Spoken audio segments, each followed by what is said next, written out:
আসসালামু আলাইকুম। আমরা আজকে ম্যাট্রিক্স ও নির্ণায়ক অধ্যায়ের একটা শর্টকাট টেকনিক দেখব। তো তোমরা যদি এই অঙ্কটা নরমাল পদ্ধতিতে সমাধান করতে চাও তাহলে দেখা যাচ্ছে অনেক বড় একটা ক্যালকুলেশন করা লাগবে এবং বেশ বড় একটা সময় লাগবে। ঠিক আছে? কিন্তু আমরা যেহেতু অ্যাডমিশন টাইমে খুবই কম সময় পাই এবং তোমার যখন আমরা এমসিকিউ সলভ করতে যাই তখনও আমরা দেখা যাচ্ছে কম সময় পাই। তো এই কম সময়ের ভিতর এরকম বড়সড় একটা ক্যালকুলেশন করা বেশ কষ্টকর। ঠিক আছে? তো দেখো আমাদের এই অঙ্কে কি বলছে যে কোনটি অভেদঘাতী ম্যাট্রিক্স সেটা বের করতে হবে আমাদের এখান থেকে।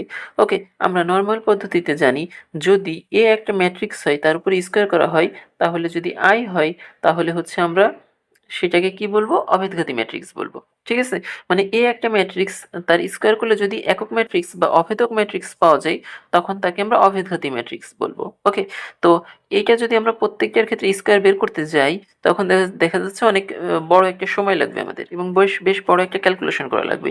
তো আমরা চাইলে খুব সহজে একদম চোখের পলকে ইনশাল্লাহ 10 সেকেন্ডের ভিতর সমাধান করে ফেলতে পারি। ঠিক আছে, তো আমাদের এজন্য একটা শর্টকাট টেকনিক ফলো করতে হবে।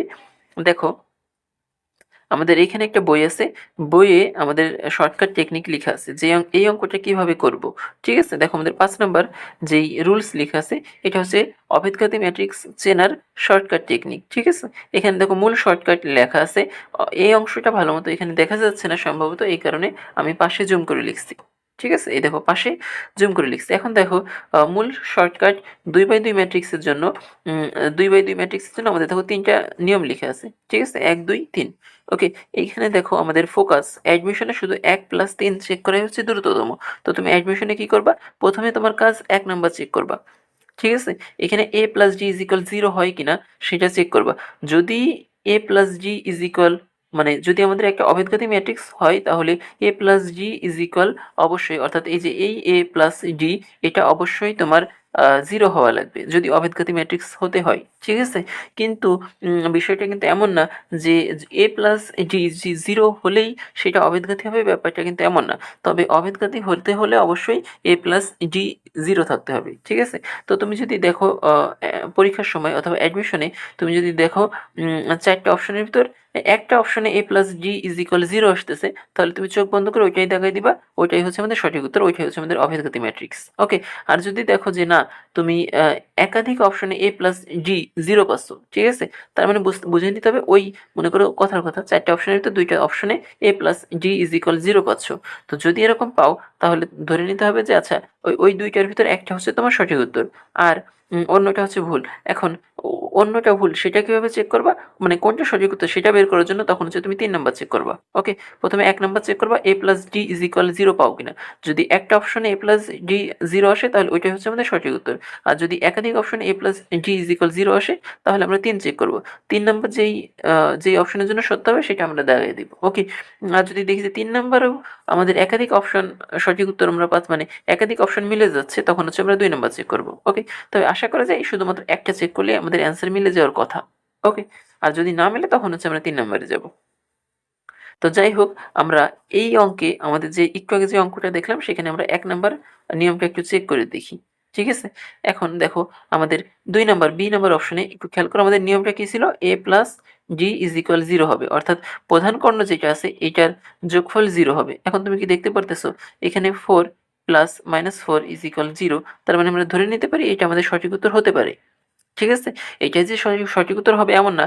যদি তবে আমরা দেখি যে সবগুলো অপশন চেক করার পর যদি দেখি একটা অপশনে a+d=0 আসতেছে তাহলে ওইটাই হচ্ছে আমাদের সঠিক উত্তর।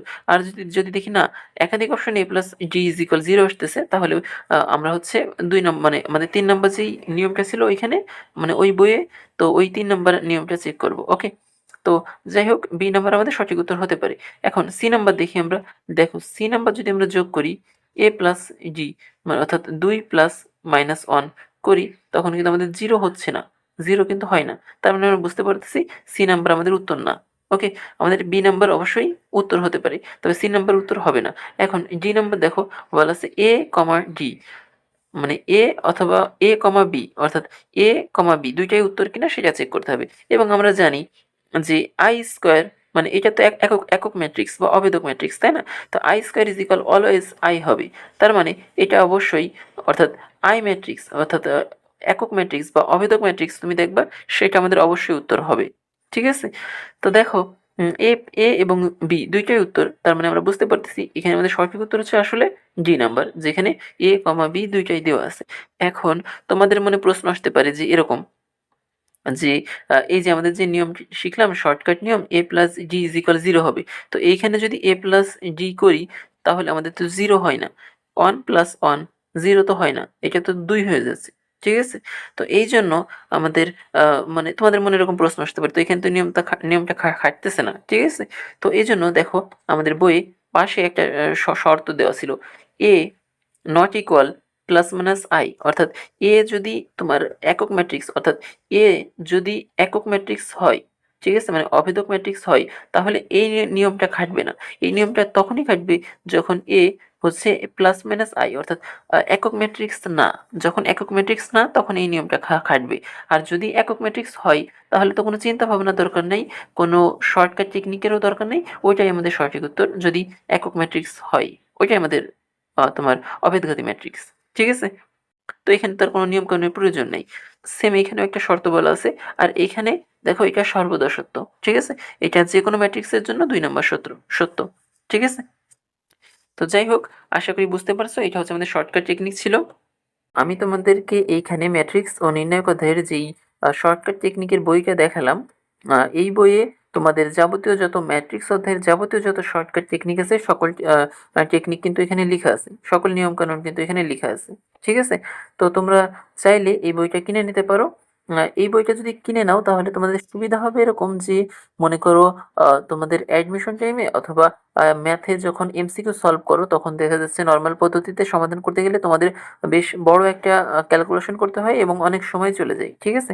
তো সেই ক্ষেত্রে এই সকল শর্টকাট টেকনিক ফলো করে তুমি কিন্তু খুব সহজে এই অঙ্কের সমাধান করে ফেলতে পারো। ঠিক আছে? খুব সহজে চোখের পলকে সমাধান করে ফেলতে পারো। ঠিক আছে? তো এই বইটা যদি কেনো তাহলে এরকম সুবিধা পাবা যে এই ধরনের সকল যাবতীয় যত শর্টকাট টেকনিক আছে যেহেতু তুমি শিখতে পারবা, তো সেহেতু তুমি দ্রুত অঙ্ক সলভ করতে পারবা বলে আশাবাদী। ঠিক আছে?